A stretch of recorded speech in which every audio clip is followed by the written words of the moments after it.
Okay, we're giving this a third try, but no, nope. I don't think it's gonna work. Okay, cool. I'm gonna launch it one more time, and if not, then you didn't see any of this.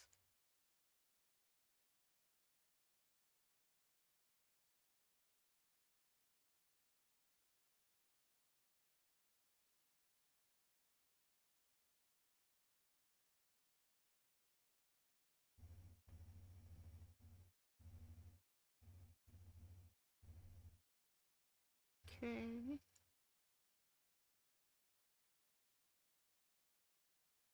Okay, so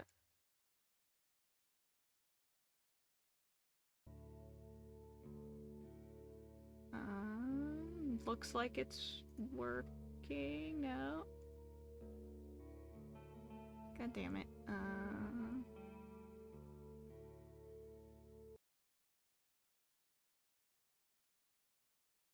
This is the last try.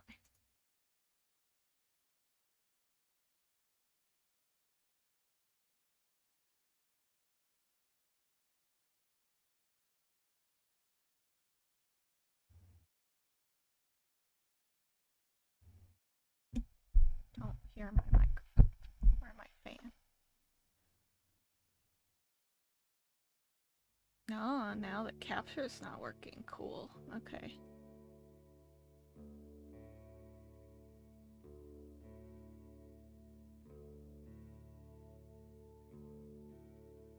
What if I do it like this?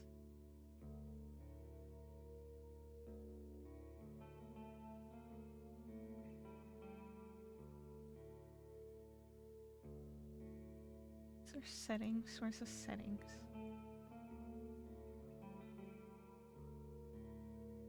Let's make it a window. Oops. Nope, that wasn't what I wanted.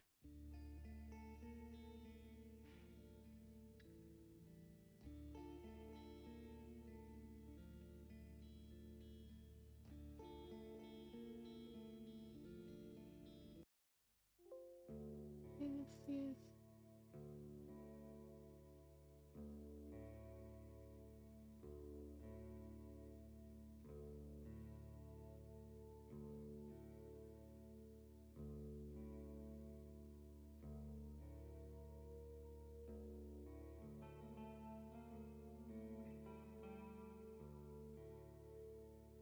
Okay, maybe it'll finally work. It looks like we're working, so I'm just gonna try from here. Okay. I'm gonna cut all the part before this. So I'm gonna be playing Roadwarden. It's a text-based pixel RPG. I haven't played it very much, but it's a lot of reading, so there will be a lot of reading. Okay. So, everyone knows to stay away from the wilderness. Most people would never risk a lonely journey. Roadwardens not only accept this struggle, they embrace it. They deliver messages, assist merchants, burn human corpses, and if possible, get rid of the beasts and highwaymen. They live on the road, die young, or retire early. It's a dangerous job, but a respectable one. It pays well. I leave the safety of the city walls. Let's see. Let's go for standard for the moment. I might die.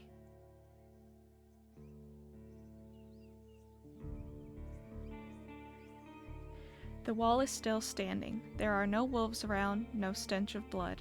Good signs. This should be the place you're looking for. You are supposed to meet with a group of soldiers, but you hear no voices, no sounds of labor. The gate is ajar, but the camp isn't safe. It may keep away the goblins and pebblers, but not beast folk nor trolls. And the night is near. Your palfrey breathes heavily. It had a long day. Let's see.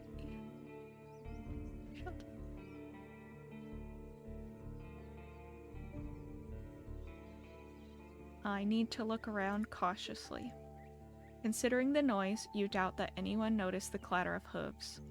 The short, dry grasses barely cover the arid soil of this valley, but you're maybe a minute away from the edge of the sparse woods, which get denser as they climb up the hills.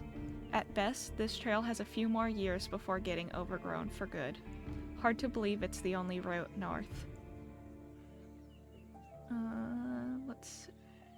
Let's peek inside. Okay, your heavy boots hit the ground and the pain of the long ride finally catches up with you. You stretch out, bringing your back and legs comfort. All you want now is a table, a decent chair, a nice mug of beer, and some warm stew. With any luck, your axe won't be needed here. And then it says, take care of yourself. If you're hurt or exhausted, some actions won't be available to you. The weaker you are, the higher chance you'll die in combat.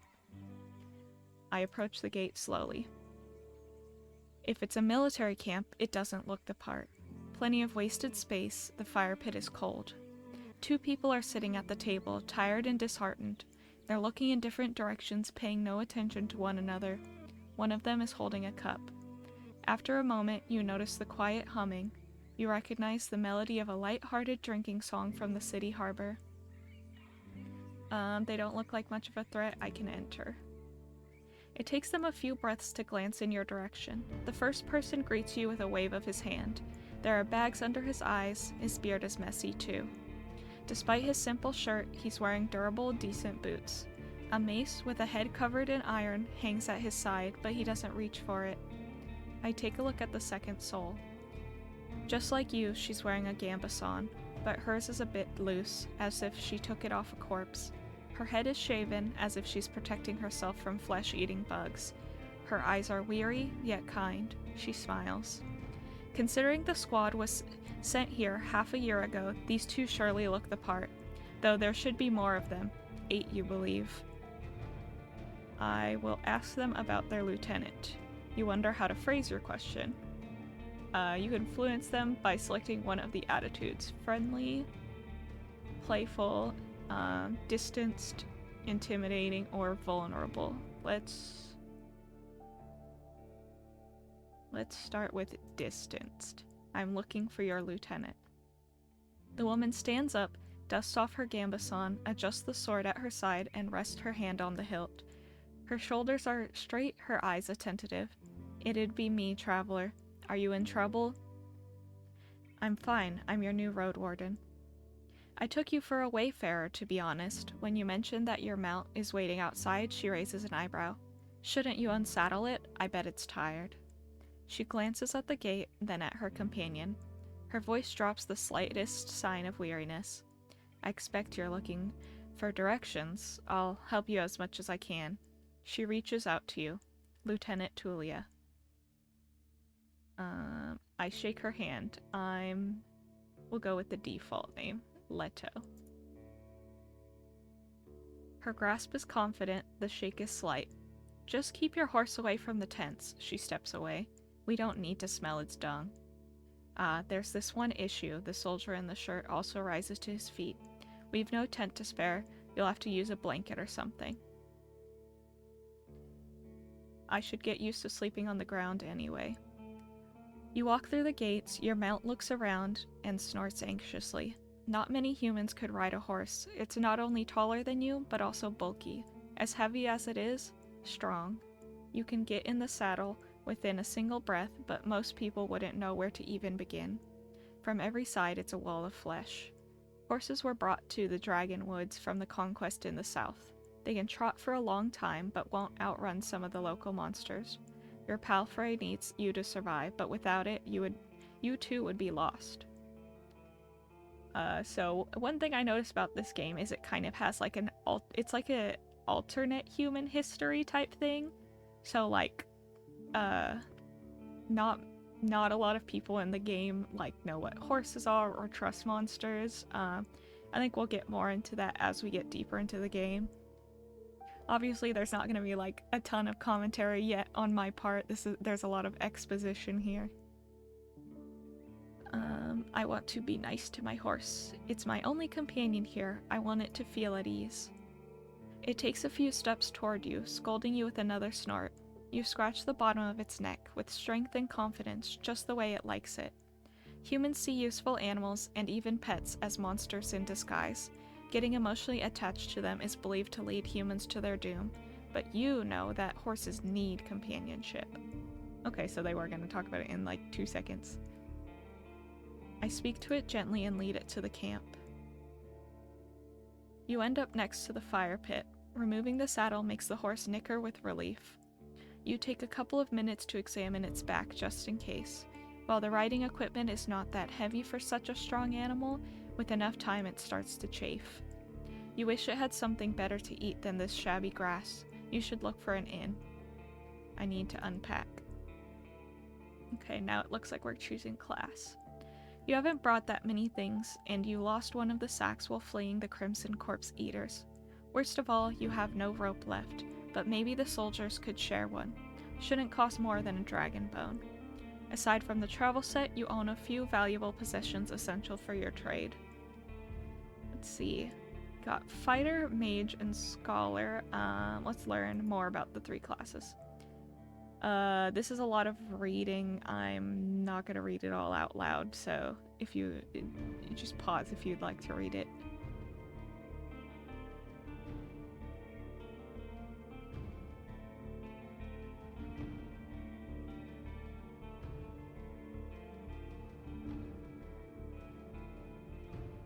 I think I'll just go with the Fighter, just for now, just because it seems easier to not die. Open your inventory to see your possessions. Taking hits will damage your armor. You can fix it in various settlements. Okay. You unpack and inspect your belongings. Your water skin isn't pierced. The spare clothes are still there. Just in case, you take a look at your wooden bowl and mug, your cape, tinderbox, bandages, food rations, knife. Nothing special or too cumbersome. From time to time, your routine helps you avoid mistakes, but this doesn't make it any more exciting. I return to the soldiers. They're at the table again, observing your beasts, chatting between themselves. Your stomach growls at the sight of them eating out of wooden bowls. One more bowl was put at a previously unused end of the table. You can sit down on a tree log.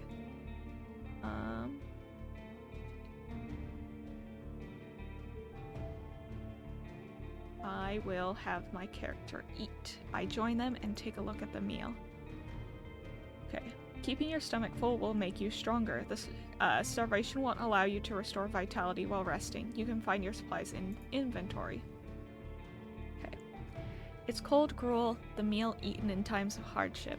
This specific bowl is filled with water, hog millet, some strange-looking cereals, and blueberries. Welcoming you with a meal, even a humble one, is beyond their duty. Soldiers live with and for their companions, constantly on the move from one part of the realm to another, making sacrifices to protect their group as they face dozens of hideous creatures. Their lives are filled with discipline, hardship, and camaraderie. Roadwardens, on the other hand, learn how to work by themselves. They seldom engage in open combat, patrolling the same roads for years. They help the settlement stay in touch, but also maintain commerce, settle down, forge friendships. When there are no laws to follow, they use their own judgment. Different responsibilities, different lifestyles. I eat quickly, not focusing on the taste, then speak with Tulia. She's focused and chooses her words carefully. She looks away only when she gathers her thoughts. I'm afraid I can tell you less than I would like to, and less than I should. She nods toward the other soldier. As you can see, there's not a lot of us left. At the beginning of summer, there were 8 of us, including our previous lieutenant. 5 are dead, 1 has run away in tears. We're also strangers in this land, adds her companion. Any piece of information may help me do my job. The man leans forward, his legs shake nervously. He sounds like a kid asking a bard to sing one more story, tell a joke, or do a magic trick. Whatever it takes to escape from boredom. His untrimmed beard hides a much younger face than you originally thought. What did the officials tell you? I expect not that much. No soul governs these lands. I share what I consider to be relevant. You tell the soldiers how little guidance you've received. Since this area is too far away from Hovlaven to keep it under control, you are warned that it's untamed and unknown. Who knows how many villages, bandits, or monsters may be found in these unmapped hills and forests. From time to time, new people come here to look for boundless opportunities. Most of them never return. Do they turn into walking corpses, or find what they were looking for? No soul could tell me, so I was looking for your guidance. Oh, there's a lot of options here. Let's see. The lieutenant drinks from her cup and crosses her legs, ankle on knee. Seeing her chair makes you doubt she'll ever find a comfortable position. Where should we start?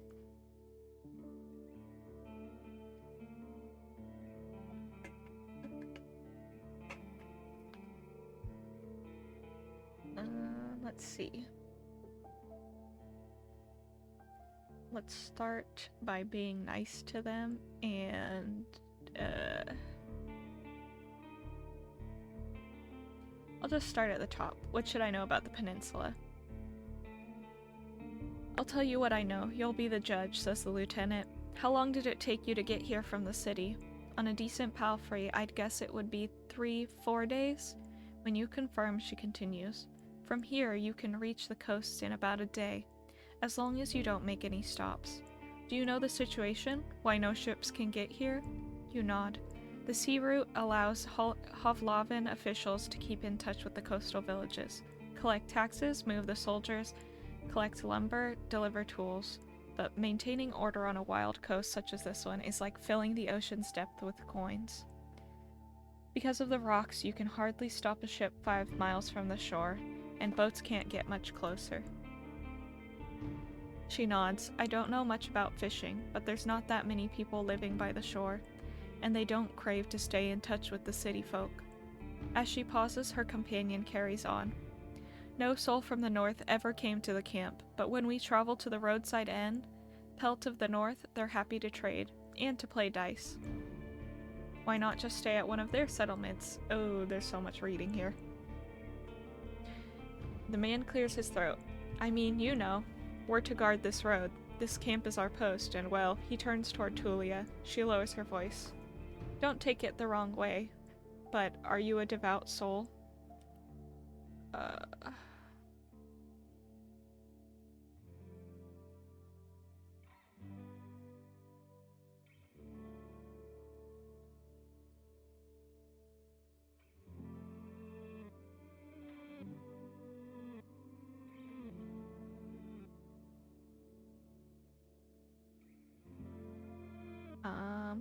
Let's go for an order of truth. Oh, I see. She hesitantly looks away. I don't know much about that river of faith, but I'm sure we're not that different. I'm a Unite myself, she says, with a sort of pride in her voice. So she follows the United Church. Let's see. The people here are disquieting. Every few words she taps the table with her fingers. Their traditions won't help them negotiate with the officials here. She starts to draw a line with her index finger as if she's pointing to an invisible map.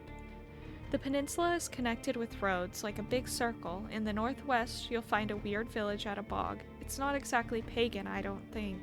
It even has a priest who claims to be an eremite. You nod. She means a fellowship. They do crazy shit, her companion chips in. They use the dead to cut down trees and dig in soil. Once I saw it, I begged to never return there. So they got some necromancers over there. That was the northwest, I think. You've heard tales such as this one since you were a child. If an isolated settlement manages to survive without a city's influence, its customs and traditions grow more and more alien. Every generation learns how to adapt to the dangerous conditions they have to deal with, and the rustic pagan traditions muddy their river of faith. The United Church often warns its members about the crazy druids, necromancers, and blood mages, the bringers of doom, the traitors to humankind. Let's see. Were you able to speak with these necromancers? You can see why we were not eager to go there if we could avoid it, the lieutenant chuckles. Maybe they'll be more welcoming to a Roadwarden. The roads are dangerous with little to no shelter. People need your help. The man in the shirt turns a bit and points a finger to the northwest. If you're heading to the undead village, you'll get to an inn first. Soon. Tulia nods. Pelt of the North is a safe place. You could talk with the innkeep or the guards and ask them about the road. Let's see. And how about the east? Hard to tell. We went there only once. There are hills, forests, rivers. We saw a tunnel sculpted in leaves and branches, but we didn't enter it. Wilderness all around. Any monsters worth mentioning? Anything that could catch my mount?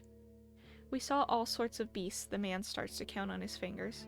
Goblins, tree ants, cats large and small, runners, howlers, wolves, spiked boars, mouflon eaters, griffins, but we managed to stay away. Some could catch up with most mounts. Tulia glances at her companion, though a palfrey should be fine. The trees are so tall that the flying creatures keep to the coast and mountains. There's not many humans around, and the animals are busy fighting among themselves. They fight more for food than territory.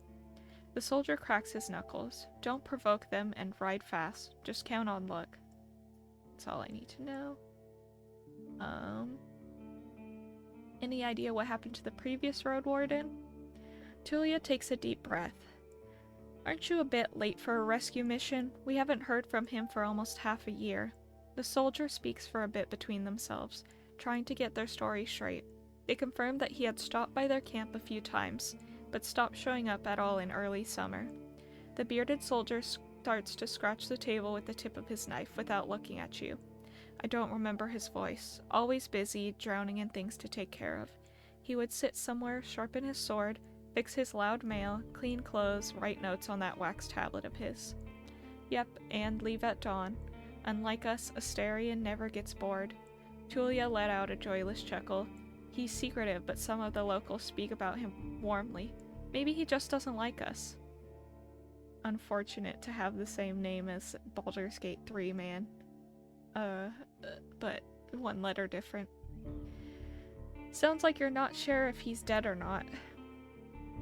If anyone knows, they won't tell us. Maybe someone is keeping him in a basement. The man carves with passion. We haven't seen him or his Saurian. Something ate them, I bet. The officials have hired you, right? They don't expect him to return. Richer Roadwardens often use four-legged, meat-eating Saurians as their mounts. They have to be tamed and trained since they're hatching, but unlike horses, can easily defend themselves from many monsters. At least your palfrey is fast and reliable and won't suddenly sink its teeth into an innocent passerby. Do you know what he was looking for? Maybe he left you a message? Neither one of us had any insight into his dealings, says Tulia. My predecessor left me no clues. We also took a look at Asterion's stuff. Wait, she raises her open palm. I almost forgot. She stands up and heads to a nearby tent. He has kids in a village near Hovlavin. I was planning to take all his things there. A pouch, a second spear, decent bow, some potions. Quite a treasure, she glances at you. But I would much prefer to bring them the truth about their father. So, you want me to find out what happened to him in exchange for his stuff? Here's the catch, she dusts off the hilt of her sword. We've hired a messenger to ask the commanders for further orders. Since she hasn't returned, and you know nothing about her, she either ran away or something happened to her. She sighs with resignation. We are meant to stay here until fall. What do you think? Come see us, tell us what you've learned about the man, and we'll get back to Hovlavin together?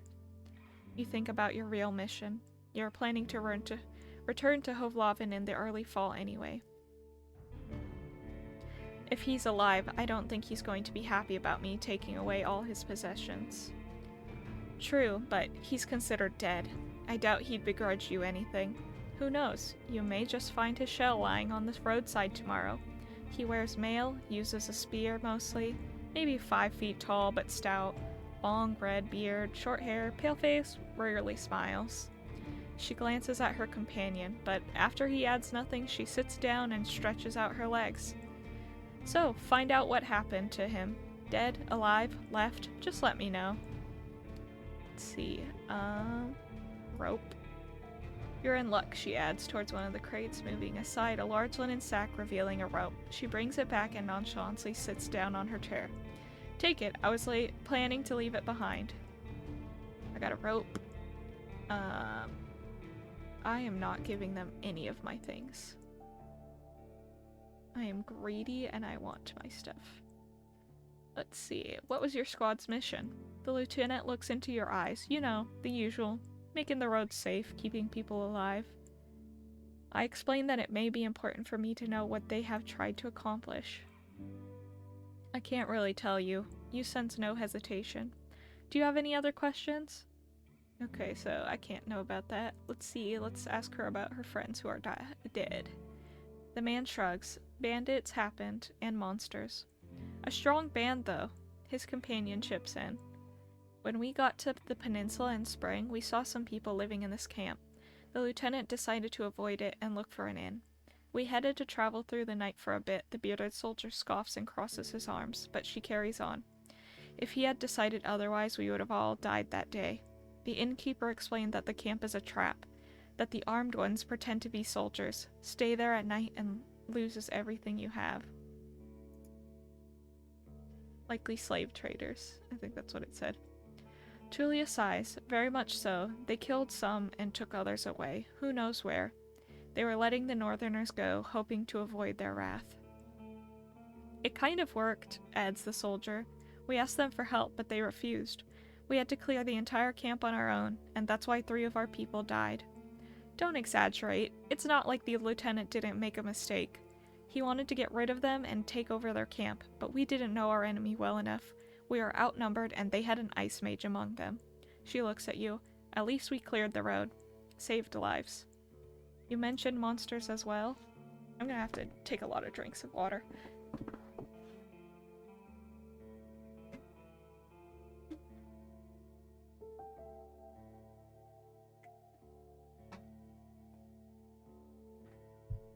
Nothing that would surprise you. Those of us who survived the skirmish were young, too inexperienced to spend a summer in this place without a good leader, and they didn't trust me. One of them got caught by a treant, another one ignored my orders to perform some sort of ritual hunt, so a werebear tore her to pieces. The last one tried to act tough, didn't tell us that he had cut his hand while cleaning his gambeson. She let out a ghastly chuckle. We had to cut it off, and he was so ashamed that he decided to walk north, find a new life, disappear. Idiot. What a colorful journey. The man tries to drink from his mug, but it's empty. Let's be nice to these people. You've made this place safer. Barely. Tulia seems tired. And who knows if it was worth the lives and effort. Well, obviously she became the lieutenant because everyone's dead. I'll briefly look through these, but I won't read them out loud.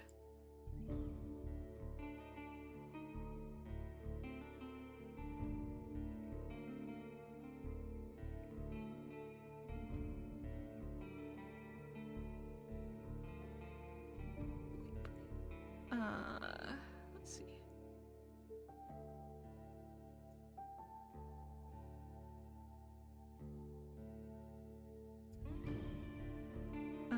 Some merchants built this camp. The camp was abandoned. Okay, so this is always going to be a safe spot to go rest at. And then finally, let's see, where do they think I should go? The soldier answers quickly. To the inn, of course. He grabs his empty mug. The one northwest from here. If you can't afford the room, the main hall is free of charge. Sleeping on the floor. The locals rarely gather there. The northern road is much more traveled, mentions Tulia, but the hunters will tell you about this and that, and you'll have a chance to introduce yourself. The innkeeper can listen and knows many souls. Any tips on how I make a good first impression on him? Avoid cheap jokes, stick to trade, don't waste his time. Show him that you can be relied on. Okay, what direction did they say that the inn is? Cool, I don't know, apparently. Oh. Pelt's Innkeep. We'll figure it out. Return. It's getting late. We should prepare for the night. I agree, Tulia sighs with relief, and may you do better than Asterion did. Stay vigilant. She winks at you, shattering the mask of a soldier. Thank you for your help. One more thing, if I can, the bearded man approaches you.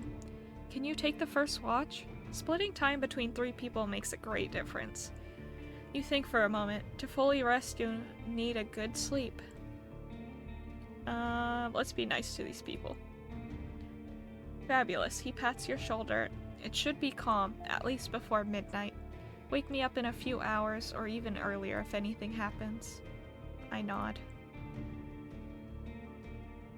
Stay tidy to have a better chance to influence others. You go to the barrel and splash water on your face, which makes you even more aware of how much you need a bath. After the night, it will only get worse. Your horse is already napping, still too anxious to lay down. I prepare for my watch. Hello.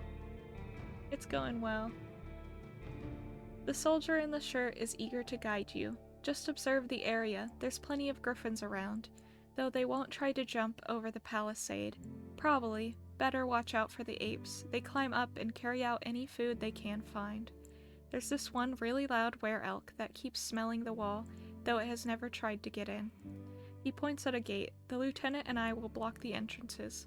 They're quite heavy, so if anyone comes here looking for shelter, better call us to help you out. And if this someone is being chased by wolves or anything, better throw them the rope instead. He scratches his head. If it gets cold, feel free to make a fire, and the best place is on the watchtower. You may want to put a blanket there or something. The watchtower? He gives you a long, puzzled look. Oh, here. He points at the pile of crates. Just climb up the tallest one. You'll have a great view at the northern side, the more dangerous side. And also, I know you're tired after all that riding. He points at the tent on the other side of the camp. I can handle a couple of hours sleeping on the ground. If you wish, go there after me and rest just this once. At least I have a pallet inside. I smile. Thanks a lot.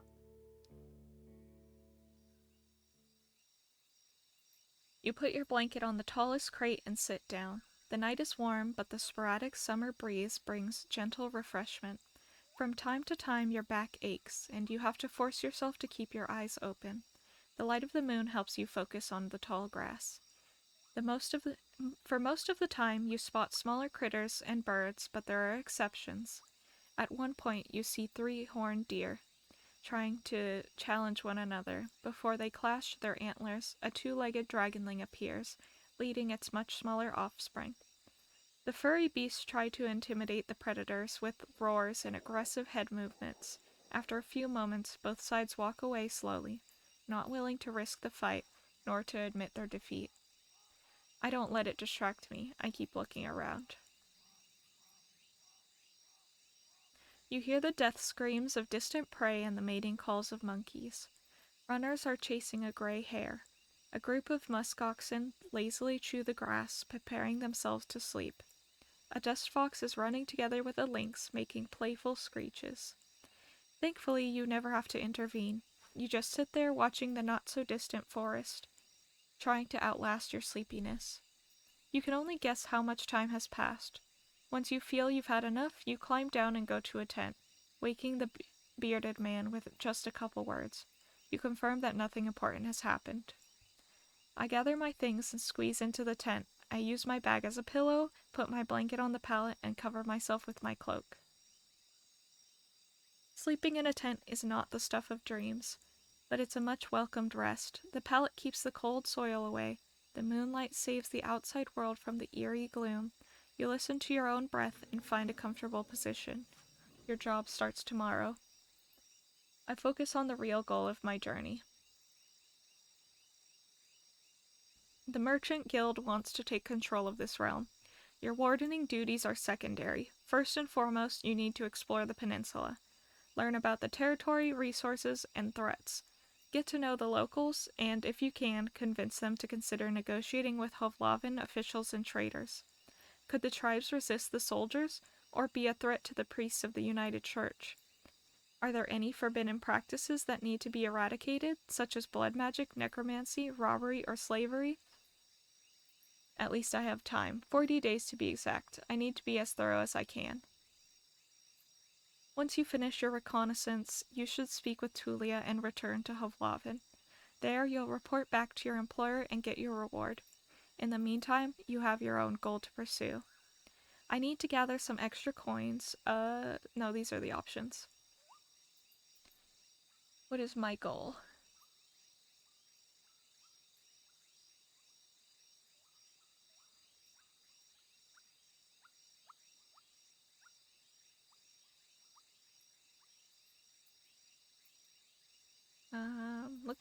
I'll be slightly greedy.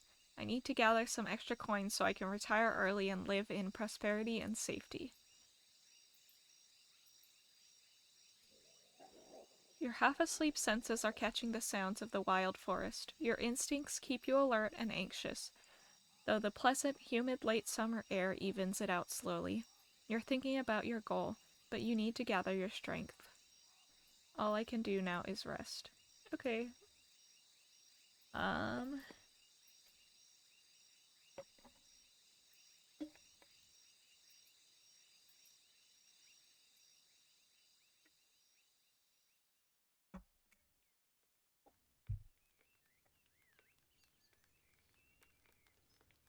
You're woken up by sunlight, well rested and ready.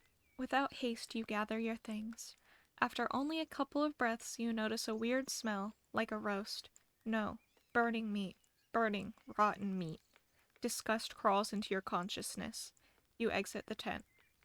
Your horse is looking around nervously. Your bags are where you had left them. You see an open gate. I go outside to see what's happening. Both soldiers are standing near a humble pyre. The man in the shirt looks at it contemplatively. Tulia is the first one to address you. Leto, she greets you with a nod. We use the horse's manure for the flames, so don't worry about cleaning it up. You see a corpse among the flames. It's impossible to tell if it belongs to a male or female, but it was an adult. The burning process won't be over for a couple more hours. Traveler or an undead? The latter. A young one. She lacked the pneuma, we're gonna say it like that, pneuma, to understand that she couldn't get inside the camp without climbing. I stabbed her with a spear from a safe distance. She shifts her weight. One more fog and she'd be a real threat. Even now, it took a couple of hits to knock her down. Sooner or later, every human shell wakes up, gaining more strength with each soul it devours and each moment it spends in the fogs. Burning the dead is not just a religious practice, it's necessary. It's a necessity. Soldiers, priests, village mayors, and even Roadwardens. Making a large pyre takes a lot of time, but it saved lives. Tulia calls this undead a she. Most Unites hesitate to do so. Time for me to leave. Running away from the reek, huh? I don't blame you. She walks with you for a few steps. Find us here if you need us, or if you learn what happened to Asterion. There's enough ground here for you to rest. Safe travels. These words make you stop. An old farewell, mocked in a number of songs and tales, but yet you hear no scorn in Tulia's voice. You wonder how many acts of kindness like this one you're going to experience in the days to follow. She returns to the pyre.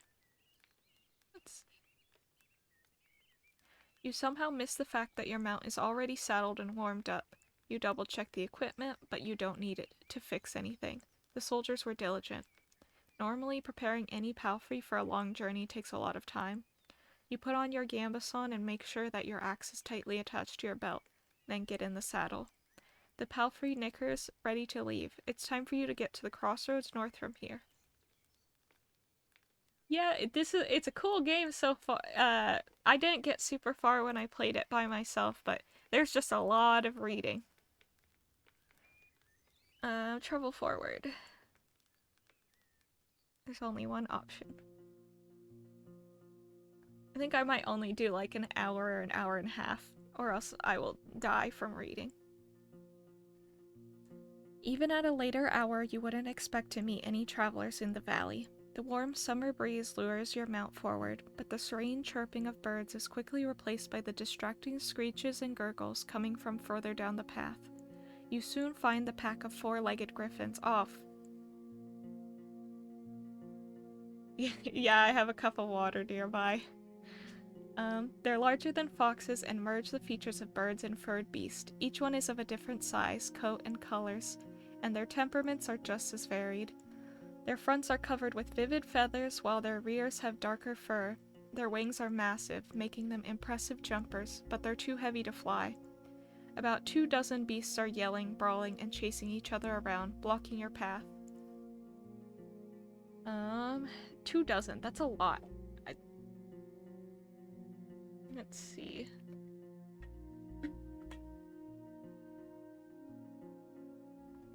You can't enter the forest blindly. If these or other creatures were to chase after you, the thicket would be disastrous for your horse. There are reasons why travelers stay as close to the main roads as possible, and why adventurers move in groups. Usually, the safest approach would be to stay where you are and just wait for the pack to get hungry. It may, however, take up to a couple of hours. You're thinking about your conversation with Tulia. You've got a lot to do, and time may be of the essence. Let's see.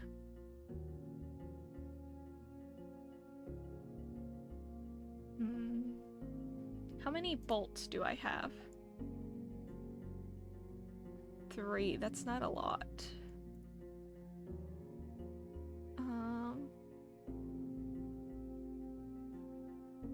I think I will. I think I'm gonna go with the first option. I take my axe and hurry the horse. If we ride fast enough, we should be fine. Oopsies, I got hurt. Initially, your horse completely trusts your guidance, though after a few more steps it snorts.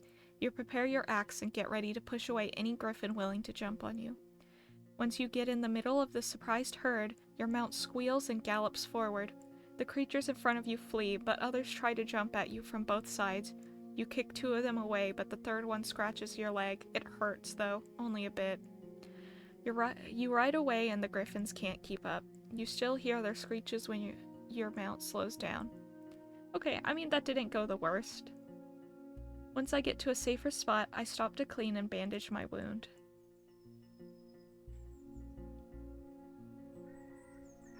A little crossroads. The road splits. According to what the soldiers have told you, you may find a safe inn by turning left. Thank you for telling me again, because I forgot which direction it was. The forest to the right is lush and the trail overgrown. Kids used to have this song. How did it go? The harshest pathway leads to the dragon's lair.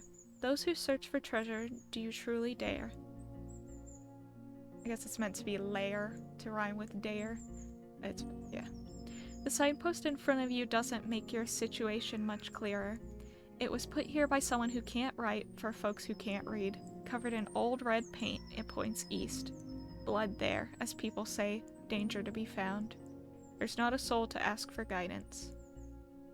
I look at my horse. What is its name? I want to give my horse its own name. I went for default name for human, but I want to name the horse. Let's see, I name him Tug. Tug is peaceful as you stroke its mane. Maybe it can help you choose a path, but you've spent many years together. Happy to go on, it takes a couple of steps forward. You spot a few berry shrubs and wild cabbages, but they still need at least 2 weeks to gain maturity. I gotta go to the menu to travel. I will go the safe way to the left. Tug trots with ease, unbothered by the few branches covering the beaten road. The bird songs and distant howls draw your attention to the forest, which gets sparser and brighter. You spot boars, roe deer, and saurians. Sight of a nearby wolf pack worries you, but once you push your hips forward and your palfrey enters a canter, the beasts don't even begin a pursuit. The speed alone will protect you from many dangers. You notice a stone tower taller than the trees.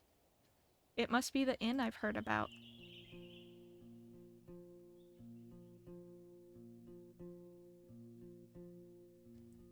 Inns like this one fit the region traveled by merchants, but you wouldn't expect a place of this size in a forsaken peninsula. The stone and lumber must have been transported from far away, and the workers, guarded by expensive mercenaries, surely lived for many seasons in a primitive hamlet subsisting on salted supplies. There are seemingly no cracks in the wall, and the building has whitewashed only a few years back. The road is wide and beaten. Dozens of souls could hide, if not in the buildings, then at least in the yard. The expenses and labor put into this fortress were worth many trading ships. 3 armed people are on the ramparts, though you only see what's above their waistline. They're leaning on the parapet right next to the gate, and you think you notice a glimpse of a smile. They wear gambesons, each one of them dyed differently, yellow, green, and linen gray. I approach the gate. A woman in yellow armor leans forward. She has long, curly, disorderly red hair, pointing in every possible direction. This combination of colors doesn't work at all. In the woods, one would have to shout to draw this much attention. There's still a fair distance between the two of you, but she speaks loudly. I haven't seen a horse for years now. I just said that it's weird to see such a large jackass, huh? Her voice is young and strong, with an accent that reminds you of the villages spread around Hovlavin. But no jackass would wear a saddle, I'd say. She exchanges a few words with a male guard wearing green, giving you time to move closer. Well, this one here says there really are donkey saddles. Say, traveler, how hard is it to ride a horse? I'm gonna be... What's the joke option? I like the joke option better. I laugh. You wouldn't believe it. The lessons were a pain. You gotta get off your horse and imitate the silly walk from the day that followed your first long journey, when your whole shell was crying. You illustrate the pain as you move your hand from your back to hips, then thighs. In return, the guards tell you about the time when they had to carry their friend with bitten-off legs for 3 days straight, through the heart of the woods. Meanwhile, the other guard opens the gate. You may be in a good mood, the woman in the yellow jacket smiles at you, but don't get so noisy when you talk to our boss. The man never smiles. He has the world's suffering sculpted on his face. She leads you under the roof, under which your palfrey can rest, tethered with a cord to a wooden post, near some old hay. Once you're ready, go inside and speak with our boss. Maybe you're hungry. The other guards take care of various chores. They peek at your mount every now and then, as if they're splitting firewood, cleaning their clothes, weeding the garden patches, and moving chairs. 2 of them are making a rope. You head towards the inn, hearing the piercing scream of a boar from the other side of the yard. I open the door. Let's see. The locked windows make the air stuffy, and the weak fire in the stove hardly lightens up the hall. A muscular man is sweeping the floor near the stairs, but after he glances at you, he leans the broom against the wall and heads behind the counter. You're lucky to show up. His voice is deep and soft, with a city-like accent. He observes you with keen attention, yet avoids your eyes. I've a keg of decent ale, wormwood, bog myrtle, juniper berries, cat's foot. He fills a mug carefully and puts it on the countertop. It's going to spoil soon, today maybe, and we don't drink here before the even. I hate to see the good stuff going to waste. His skin is dark, almost purple, rare even among the southern tribes. His hair is naturally bluish. His clothes are quite fancy for manual labor. The elegant tunic wouldn't stand out in the city square. I stand at the counter.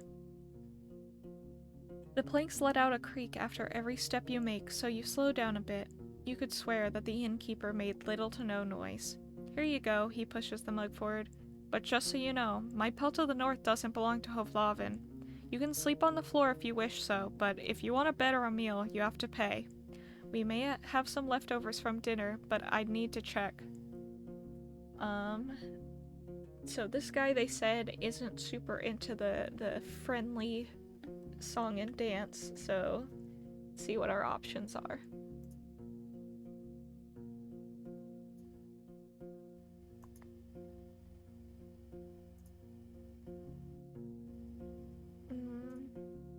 I think distance probably looks like the best choice. I won't stay here for long, I introduce myself. He nods and fills another mug, this time with water. I guess there's no point in waiting for Asterion then. I'm glad to see someone taking his place. Even my crew here hits the road only if they need to see the healers of Howler's Dell, and they're more than resourceful. A Roadwarden is always going to find work here in the north, though maybe not on the eastern road. He takes a mouthful of water and drinks it with a pleased sigh. There are no guests here at this time, or hardly ever. I can take a short break. For a brief moment, he meets your eyes. I will drink. I drink the ale. The dark room and wooden walls of the mug make the liquid look as brown as chestnut. The lee in spring hits your nose, and the first sip is even too complex, too flowery. While the brewer has used fancy ingredients, the exotic licorice ruins the aftertaste. Now you know why there's so much left, but maybe it takes an acquired taste. The innkeeper nods. I was hoping to see someone willing to patrol the roads. Maybe you'll help me with a worrying thought I have. Which is... There are brigands in the woods. Our place is a stronghold, so I'm not afraid of an open strike, but they've gotten more active in the last 2 years. One day they may steal our furs, and I've no doubt they're the reason why merchants come here only once. Having bandits around gets expensive. He rubs his hands together, camouflaging his paws. I want you to reach Howler's Dell, northwest from here. It's the largest settlement around. I'm sure you'll get there sooner or later. Ask Thias, the mayor, about Glossia, that bloodthirsty wolf of a woman. I've heard rumors about a raid in the north. If Glossia is ready to break the truce with the locals, I'm willing to join forces with them to get rid of her band. He looks at a nearby dragon bone. Not too difficult, right? Just do it when you have the chance. Couple of days won't make much of a difference. I'll pay you 2 coins when you get back with the news.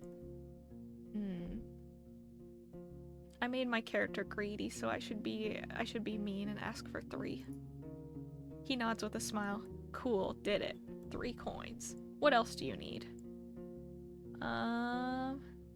Let's ask him for pity food first.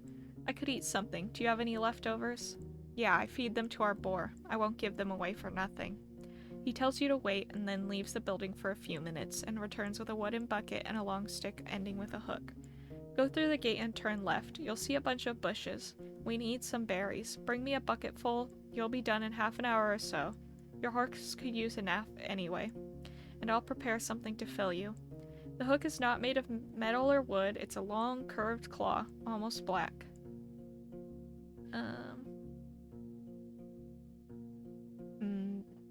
Out of these, I prefer the first. I reach for the tools. Half an hour, that's quite a lot for berry picking. The tools are cold, not too heavy. You notice a pair of thick gloves at the bottom of the bucket. The berries are not a problem, the innkeeper smirks. Unlike the snakes. Better scare them away with a stick or move them with a hook. And protect your hands. The little ones won't eat you, but don't get bitten. I'm sure you know how to be patient.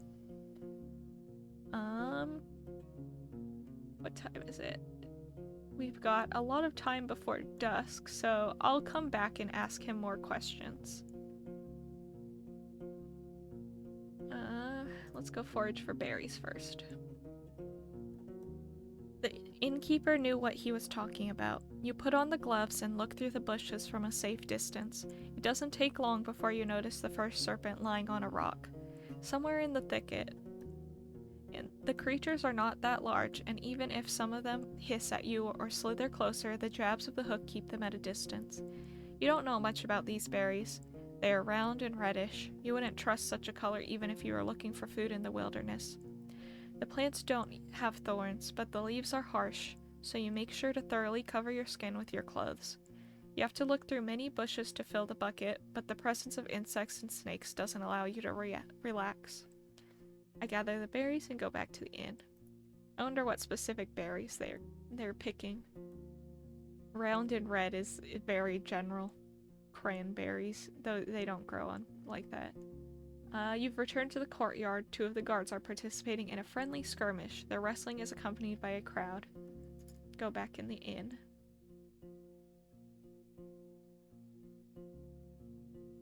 Let's give him his berries. Great, he peeks inside the bucket. I've got a cabbage stew with a few goose chunks for you. I'd serve it even to merchants if there were any around. The meal is warm and filling. It's well seasoned and not overcooked. And like I said, I really rarely have food to spare, but feel free to ask if you ever stop by. You may be lucky, and I've been cooking my whole life. Thanks. And how did that old hook of mine work out for you? I see you still have your hands. I'll give it back to him. Okay. Do I have any money at all? I have 5 coins. Okay, so I guess I can take a... I'll take a peek at his store last. I'll go through... I won't read probably all of them, but I'll take a peek at least most of these. I'm looking for Asterion. Are you now? He goes to the table and invites you to sit down with him. I don't think I'm going to be of much help. He rests his elbow on the table and grunts quietly to clear his throat. But I do want you to find him, so... When asked about his intentions, he measures his words. Asterion and I made a risky deal. Well, a very promising one. Last time he was here, he took 50 coins, my half of the investment. He knocks on the table with a fist, anxiously. If you get my coins, or at least find out what happened to the guy, I'll make sure you won't be disappointed after bringing me the news. Could it be that Asterion stole the coins and ran away? He looks at a window and starts to play with a shutter. I just think Asterion ain't the kind of soul that would do such a thing. For him, it wasn't much of a fortune, and I'd risk saying he had earned my trust. Not only mine, you know. It's easy for a Roadwarden to make connections. He always had places to go and things to take care of. He rubs the table with his thumb, as if trying to clean an invisible stain. I've asked travelers. I've sent a couple of my pals to find him. No real news. I know he stayed in White Marshes for a day and was meant to do something for the people there. It's a village in the northwest. Just stay on the main road until you reach the bogs, then enter them. You may get there before dusk. So, let me know once you find anything. We may yet return to this whole investment thing. What can you tell me about the peninsula? I don't think I'll read this one.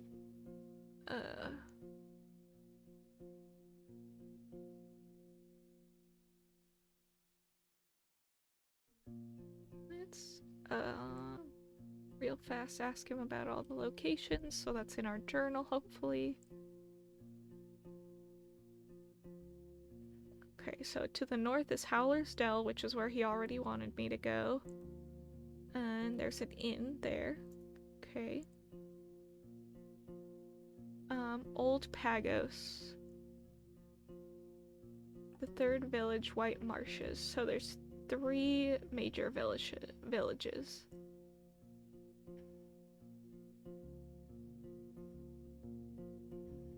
And then to the east,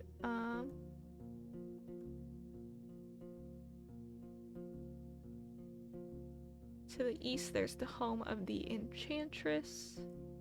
She lives at Eudocia.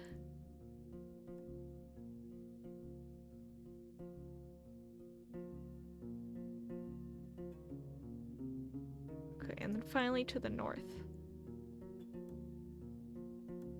There's another inn it's far from here, maybe a day on foot, a bit less from the eastern side. It's a safe place. Okay.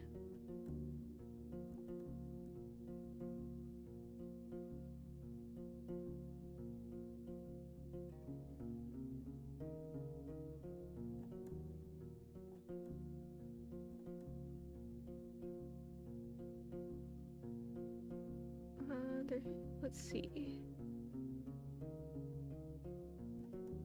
Let's go to Glossia. He frees, okay, so he won't tell me about that until I go to Howler's Den. Any rumors?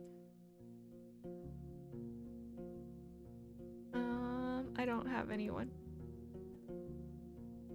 Let's see these branches.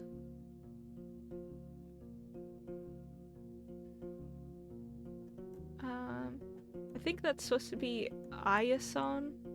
I can't tell if that's... I'm pretty sure that's an I. And then the inn's name.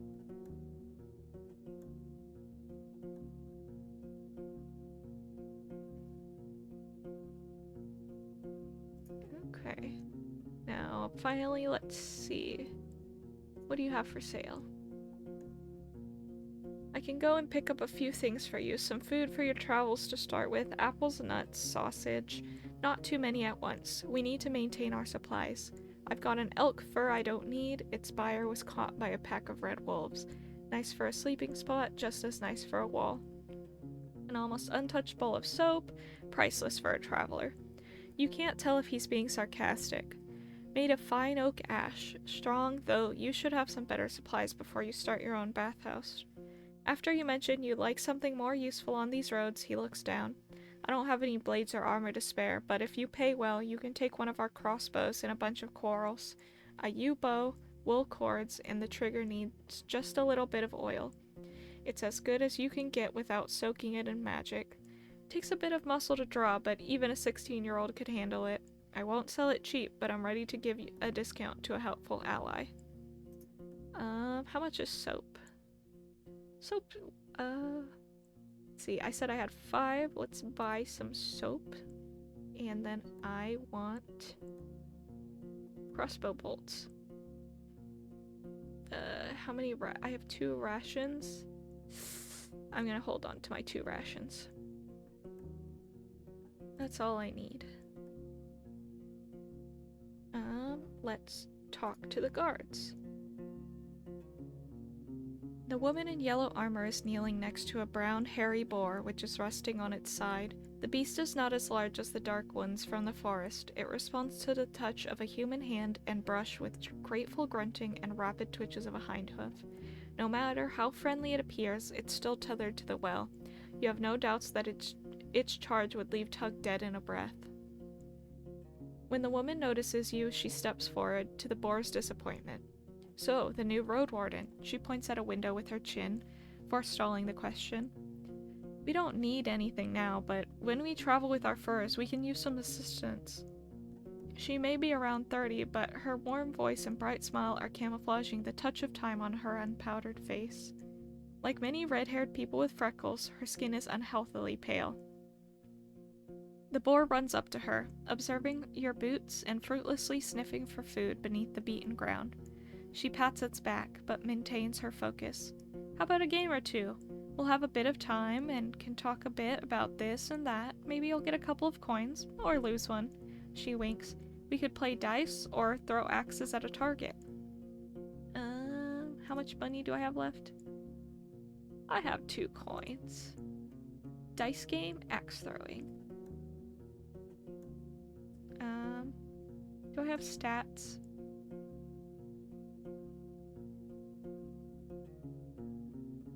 Not really stats that would give me a higher chance. Let's throw axes.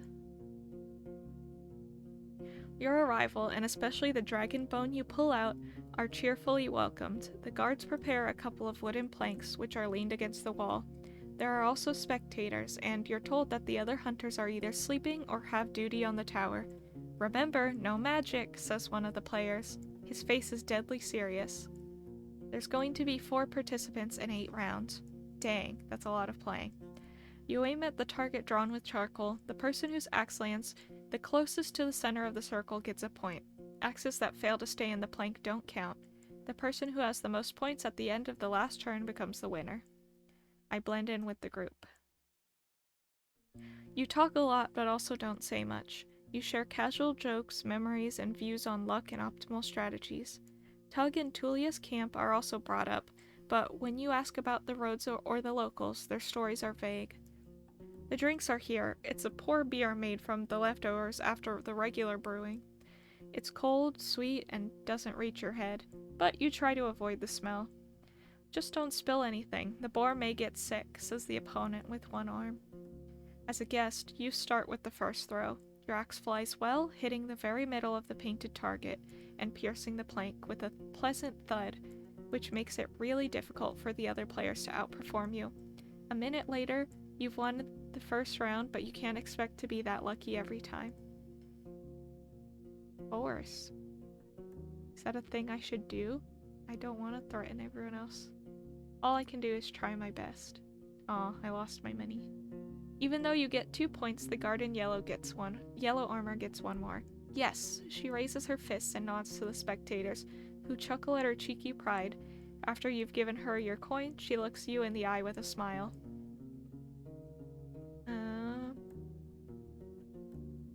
Let's go straight for the hard-hitting question. Have you ever been at the heart of the woods? We sometimes hunt south from there. There are good hunting grounds in the western half. The second one is too overgrown.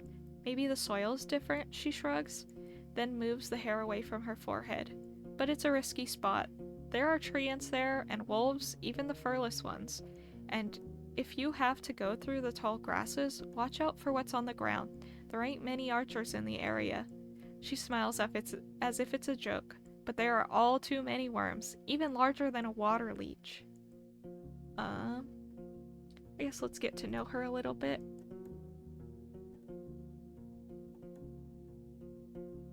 Okay, so she does not want to be friends. I don't know what I'll get out of this question, but I'll ask it. Questions about this place. Not much to tell, honestly. There are many beasts, wild game, monsters. Let's see what the tower's about. It ain't here to protect the gate. The stronghold was built long before we moved in and not to fight off humans. The tower was meant to be used by those who observe the deep forest. We look out for fires, dragons, and any winged creatures that are looking to roost on the roof. Baldy, she nods towards a man who indeed is completely bald, has a great eye and sees well even in the darkness. So it's a fire tower. Kind of. Let's hear about some interesting creatures. Few dragons, a unicorn family, trolls, goblins, beastmen, gargoyle, and a hunting queen. Let's hear about their boar. How could you not be? She crouches and raises the boar's head, but it steps away and squeals as if someone's murdering it. It came with us from the city just in case. We had no clue how our first winter would go, so we needed some backup meat. And it works too. Cleans the dirt. She reaches out to the beast again, but it trots away. The woman straightens up with a pleased sigh. We haven't needed to eat it so far, but it's also funny. I learned in my home village that the farm boars are getting a bit smaller and more cuddly, kind of like ibexes. So it's not such a wild, dangerous beast, but we don't let it get close to other animals, or children. Let's ask her about necromancers, and that's probably the last question I'll ask. It's something new. Her voice lowers to a whisper. I've never been to White Marshes, but over the years we've seen people moving away from there, south. They told us that the place has changed too much. A priest died, I think, and the new one awakens the dead. Sorry, Roadwarden, that's all I know. If she's hiding something, she sounds convincing. Thanks. I think that's about all I'll talk to her about. Let's go to the armor. You walk past the well and find a small open shed, not unlike the stable, but with the humble set of tables, carving tools, hammers, sharpening stones, pincers, knives, and other tools. As long as something can be solved by brute force, this place will find a way to do so. There are two people sitting on a long bench. The first one is a male with maybe inch-long hair, a cleanly shaven face, a thin, long yellow tunic, bare legs, and sandals. He ignores your presence, sewing a gambeson with great concentration. The second person is a boy, maybe 15, who's wearing a crude outfit of a farmer. He glances at you but soon returns to sharpening a long dagger. Let's go ahead and greet them. The man raises his head, but it's the boy who speaks, focused on his task. He ain't talking. Tell him what it is that you need. The man smiles in confirmation, looks at the piece of garment in his hand, then looks around, shrugs, and returns to you with a raised eyebrow. Let's see, could you patch up my clothes if they were torn? He shakes his head and points at the uneven seams in his own tunic, then grabs a crude bone needle and shows you its broken head. He wouldn't even if he had the tools, says the boy, but you can try in Howler's Dell or Gale Rocks. I don't want to get friendly with this kid, so I'm gonna leave. But, we still have a lot of time, so let's check out the well and then get on our way. Oh, I can clean myself here. How dirty am I? Very dirty. Okay. Then let's travel forth. The road uphill meanders, slowing you down and forcing you to pay close attention not only to the shadows of the trees, but also to the tight rocky passages. You can't help but notice a few caves and fine ambush spots. I keep an eye out for any sign of life.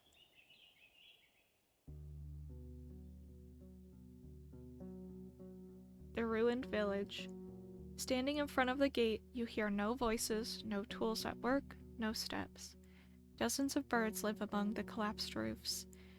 Their fluttering, singing, and squawking is free of worries. If you want to travel any further, you need to ride around the palisade. Searching the ruins may take a lot of time. The broken gate in the north will lead you to the village. The sound of a gentle river reaches you from the east, where you see a saggy fence surrounding an overgrown pasture. Behind the burnt building in the east, you see an oddly barren field. The fact that there's birds tells me that it might be kind of safe.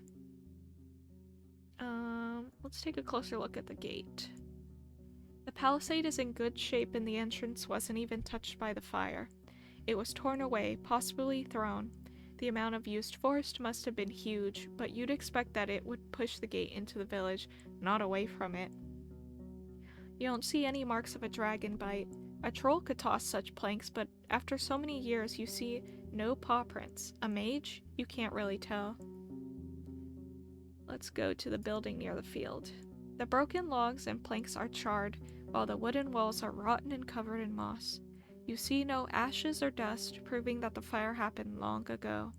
The smell is awful, and there are no reasons to stay for long. You see no furniture, just some broken shelves. It was just a storage room. The valuable odds and ends were already taken by the scavengers. Okay, I guess forward it is. Where do I want to go? Let's inspect the fields in the southwest. You're surrounded by what looks like a field plowed in late autumn, disturbed by hundreds of rains and snowfalls. There's a few clumps of grass and wheat, but a place like this one, abandoned for years, should already have turned itself into a green lea. A barren field? Maybe it was overused, but you would still expect the weeds to sprout. A curse? The path leading west from here ends at the edge of the field, shifting into a meadow, then a forest. In the north, you see a path leading around the palisade. I don't have a way to investigate. I'm hungry. Let's see.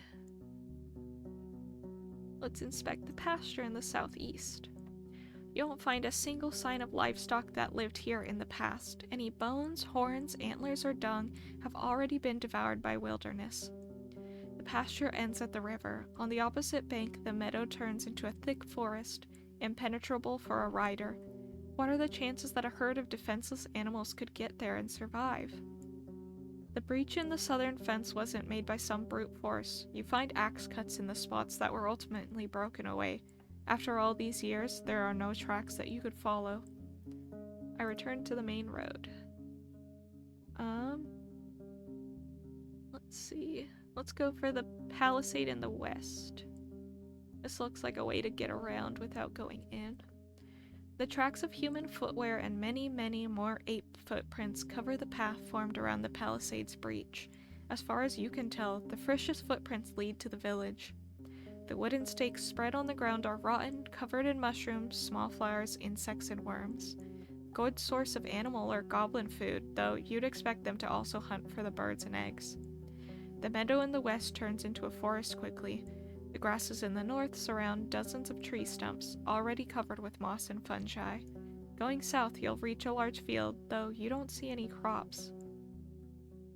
It doesn't want me to go in the forest.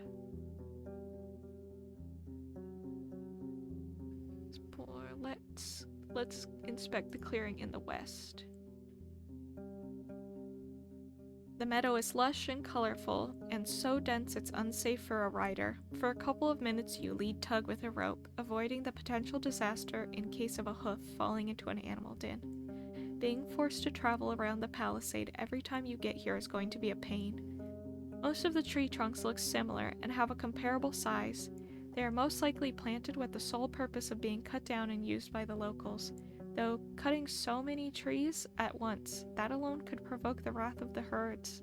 Such a process should be spread across a couple of seasons, and you can't be sure that was the case. In the west and north, the clearing turns into a wild forest. In the east, you see a road leading north. Let's go to the little east.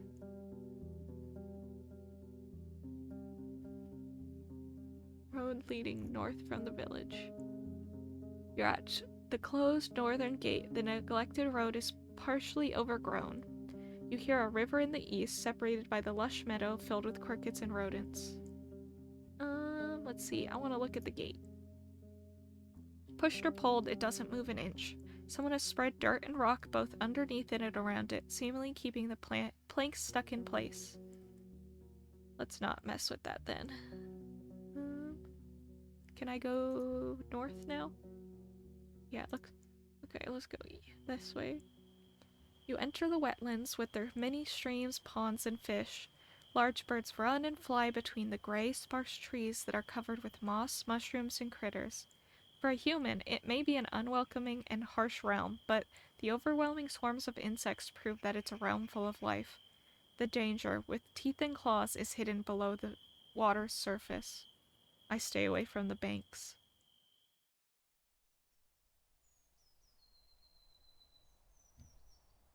This plant shouldn't be alive, not without leaves. It doesn't resemble the other trees of the wetland. It's something else. You get off your horse and prepare your axe. The water is filled with dirt and dead plants, and it smells like an old corpse. The roots are spreading far, breaking through the water's surface. You don't see any saurians in the grasses or on the shore.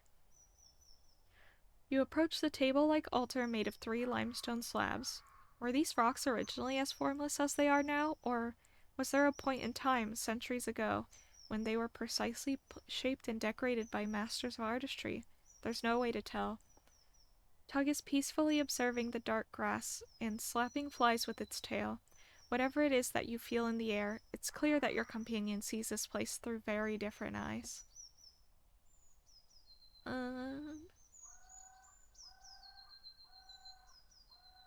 I'm gonna look around the area. You don't see any creatures nor humans. I approach the altar. There's clumped dirt in the uneven nicks, fused by years of winds and rains. The bottom surface of the table is dusty, but you don't find any spiderwebs or mold, even though it's a perfect spot for them. The tree roots cling to the altar in many spots. They're firmly attached. You struggle to move them by an inch. The cream-colored limestone is cold and smooth. I'm not gonna make an offering to a random altar. Let's look into the water. You step cautiously. Without knowing how deep it gets, you have to consider that a saurian could be camouflaged in the mud, waiting for a victim to get near. Since you don't plan to kneel down and drink, you're hoping to dodge a potential strike. Once you get closer, you start breathing again. The water is dirty. It's also shallow. You see the vegetation, swimming insects, and even small fish. All of them stay away from the tree roots, which look like a spider web covering the bottom of the pond. Aside from that, you don't see anything that would catch your attention. Since it's pretty safe, let's take a look at the roots. You kneel in front of one that's lying on the shore. It's brown, covered with hair that resembles that on your arm. When you touch it, it's moist, soft, and warmer than you expect. I will not do something with it. I will stand up. And we'll keep going for now. I think north is the way for the... Yeah, there it is. There's the village. You slow down. Among the shrubs, a small pack of dragonlings is feasting on the carcass of a gray auroch. One of them, with red feathers on its arm, straightens up and gives you a curious glance. Its head tilts left and right, forward and back. It screeches at you, but doesn't move forward and returns to its meal. You wonder what would happen if you were on foot. Would they let you be, satisfied with their prey? Or would they run after you? But if so, for what reason? For now, you have enough space to move forward, yet stay safe. The powerful jaws break the monster's bones loudly, then bite off and swallow chunks of meat. I ride forward, but I keep my distance and look over my shoulder.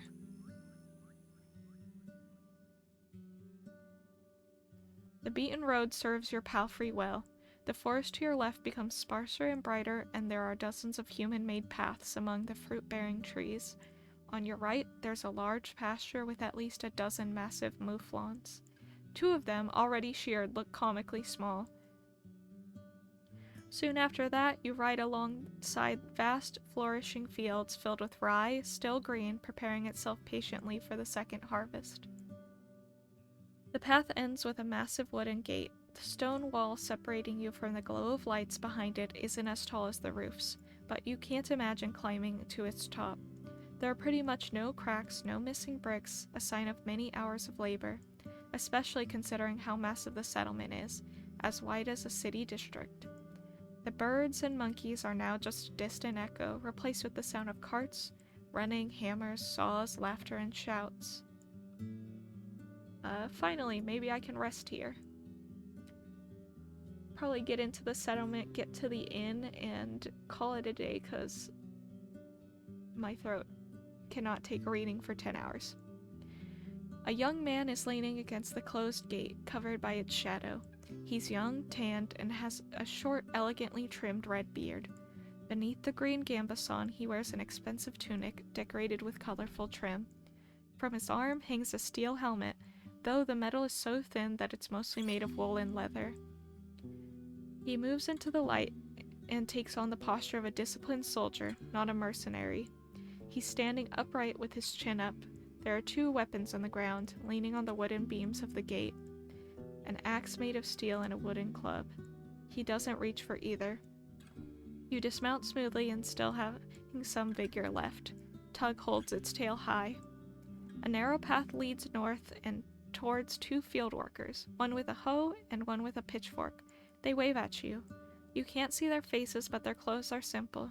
Gray pants and vests made from hemp and wool. I wave back.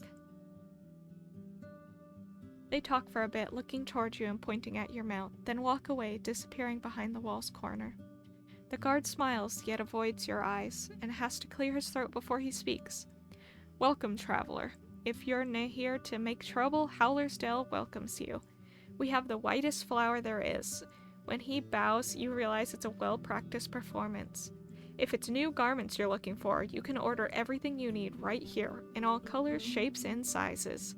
Capes, boots, vests, robes, or if you're yourself a master of the needle, I can assure you we have the fabric you're looking for. His act is over. He glances at your mount in a moment of silence. His eyes get wide as he observes it with childlike fascination.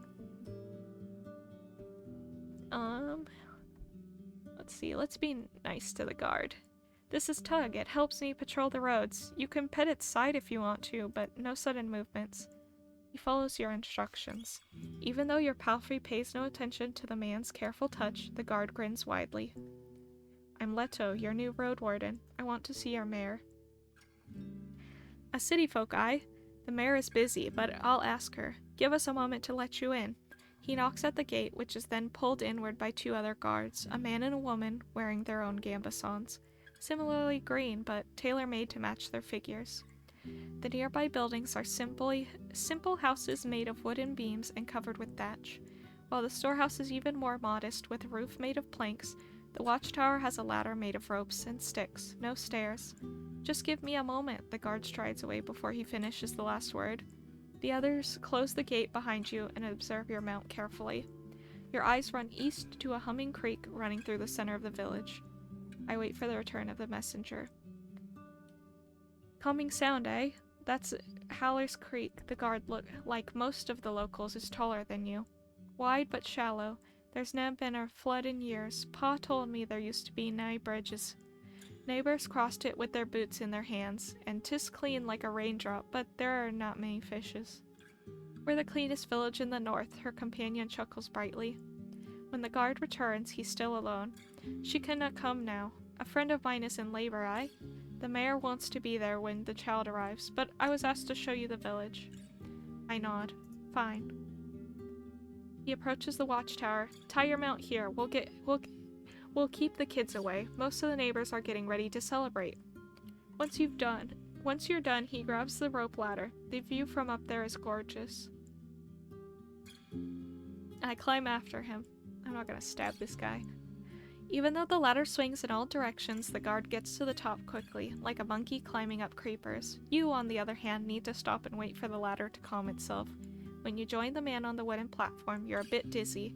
He's leaning on the wooden parapets, observing the area with a smile. I look around. It's a big village. See, then there's no place like Haller's Den. The guard points in every direction, giving you no time to contemplate. For the next few minutes, he describes the fields and their crops, the flocks in the pasture, and the shepherds inspecting the fences, the ancient garden of trees and bushes larger than the village itself, the sunlight dancing on the stream to its own tune. If you are to believe everything he describes, this place has access to everything in abundance. The sweetest honey, the most fragrant bread, the softest wool, and the beer is excellent. He sounds like a city merchant who's trying to sell an old house. No wonder he's so proud. Why wouldn't he be? They've tamed this scrap of land and live in comfort. The islet in the middle connects both parts of the village. According to the man, the northern gate is hardly ever opened, as it leads nowhere now. Near the eastern gate, there's the Ape Ale Inn, where you can find a bed and victuals, and there's the stall where Apeachyfool rewards our work, unless we annoy him with pointless talk. He lets out a chuckle. On the opposite side of the creek, there's another white house. It belongs to Bian, the best clothier in the north. The priest lives in the southeast near the wall, but they do not talk to strangers. You also hear about the hunter, the cooper, the fisher, the miller, the pie maker lives with his sister, the baker. The smith and her husband, the carpenter, live with their kids. Some of the larger buildings could accommodate 2, maybe even 3 generations at once. There could be more than 100 dwellers here. You consider stopping his speech, but he suddenly points at the islet again. There, see? The mayor's coming. The one wearing purple. You're free to join her, traveler. I nod and climb down. You try to get down quickly, but 2 steps are enough to make you sure that it's a bad idea. You wait for the ladder to find its balance. You're relieved when you touch the ground again. You untie your palfrey and follow the guard. You pass a small pasturage surrounded by a wooden fence, a few loose chickens, and a tethered boar. The fancier buildings are covered with whitewashed coating, surrounded with vegetables, herbs, and flowers. The bridges are wide enough to carry even a wagon, but for Tug, walking on the wooden beams is far from pleasant. The islet is empty, but you notice an empty stall painted with the shape of colorful flowers. I walk over the second bridge. Along the entire path, you notice more and more people observing you, smiling, or casually greeting you as they're focused on their own tasks. Finally, you reach the main square. A large tree in the center, surrounded by dark waters. Held together by a thin wall perfect for sitting, but the smell coming from the liquid makes you think of rotten eggs. The plant reminds you of the tree you saw in the south, next to the swamp altar. In the north, you see the Ape Ale Inn. Judging by the tables, stools, and benches outside of it, it's open for guests. The villagers are chatting and dining loudly, and you catch their curious glances. On the side of the dining area, the merchant is arguing with a tall, broad-shouldered worker. An old man is sitting by himself, eating a pie with a walking stick, leaning against the table. A young woman is cleaning the empty mugs in the creek, speaking with a man at least twice her age. Maybe her father. I need a spot to tether Tug. There's a wide wooden roof next to the gate that shelters carts, crates, and sacks. You move your mount next to a donkey to a beam placed here just for this purpose. Without a moment of hesitation, Tug starts to chew on the nearby haystack. You have some time to make sure it doesn't struggle with your bundles. You return to the inn. Let's see, I think I'll cut it there for today. Where do I save? That's a good answer. Save. You can see my old playthroughs. Or that's page 2. No, we're saving here. Nor all the other ones. Okay, yeah, I'll cut it here for today. because there's a lot of reading and it's hard on the voice. So we'll go back to, and maybe we'll come back to this next week maybe or something. Alright, bye-bye.